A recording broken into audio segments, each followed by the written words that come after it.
Assume it's incredibly different writing. Is it different writing for a video game, writing for a comic? Very different. Yeah. Right? Especially writing for BioWare video games. That's really the only experience I've had writing video games. Yeah. And the big challenge in writing video games for us is that we have non-interactive dialogue. So the player actually gets to decide what their bit of the story is going to be and how the conversation is going to go, which has huge challenges. And I gotta admit, I keep telling people once I had the opportunity just to write linear dialogue again in a comic, I was just like, oh, so much easier. Yeah. I love it. I mean, it comes with its own challenges, right? Because you're telling things in a very different medium. One of the interesting things that I found is, like, I work in dialogue mainly. It's not about, I write, what's the story going to be from aspect to the game, what is each plot going to do.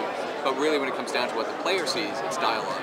And really, that's a lot of what you get across in a comic too. You have to be very graphic in your descriptions when you're dealing with them, but then it's really just those few bits of dialogue that you get, on each page, sort of thing, that sell the character and tell the story, sort of thing, right, along with all the visuals. Are you a comics fan? Do you read a lot of? I did when I was younger. Okay. Like, it's funny because the original, I've still got a big schwack of the original Star Wars ones way back when, with the four-armed bunny, the Marvel, those things are crazy. Yeah. And then recently. Some stuff, there was some Galactus stuff that I got into, and then people have been pointing me to Watchmen and things like that. But this is actually kind of a renaissance for me, coming back to it, and it's fun, and it's nice working with the Dark Horse guys, because they'll point me and say, oh, you should try this. It's kind of, it's like I don't have to. I think that's one of the things that whenever you go back into a medium like that, you're just like, well, there's so much to choose from. Where would I start? Yeah. Whereas I just talked to one of the guys who was like, well, what do you like? And I said, well, I kind of like this, this, and this. And they're like, oh, well, you should try this.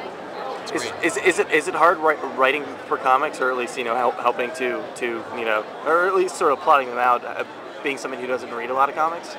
Well, I think that's where the relationship with Dark Horse has been really good. I mean, if I do something where they're like, you can't do that, they're great at telling me. Is there an example of that you have, like something you for some reason couldn't do in comics? I'm trying to think, it wasn't even so much something that we can do. They just said, I think this would come across better if we tried to do it this way. It's like you don't have to describe it. There's going to be a great shot. There's going to be a great scene here. It's going to get it. And I'm like, oh yeah, you're right. Like the artist is going to do way better than I am at describing it. So let them go at it, sort of thing. It's a different medium. A lot of what we're doing still in games is using dialogue to tell a story.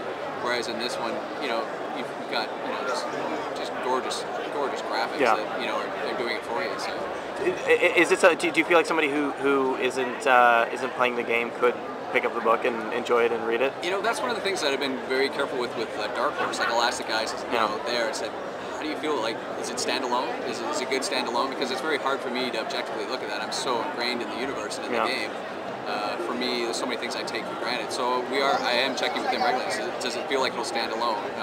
Even just, I was talking to the line artist on it. How do you feel? Is it good just on its own? They're like, I really like it on its own, sort of thing. So, I mean, that's our goal, and that was one of the challenges. Obviously, it's like we want it to feel like it's part of the game, part of the universe, but also it's just good on its own. Because that's the other thing is, there's this great crossover between games and comics, but that doesn't necessarily mean everybody who plays or reads comics is going to play games. And we're hoping that there'll be some people who might just pick it up, read it, and go, like I have. I don't know how many times, read a novel, or been in a comic, go, oh fuck, I'd really like to. Oh, sorry.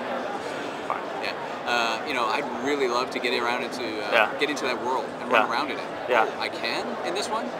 So I mean, that's the great thing about it. So that's sort of somebody who picks up the book and then realizes that hey, there's no video game. Like, oh, this, one of the places we feature in the comic book is a new place that you can go to in the game as well, sort of thing. Okay. And if you like what you see in the comic, you're like, wow, I'd really like to run around and meet that person. And it's just like, they're actually in the game, and you can run around and meet them.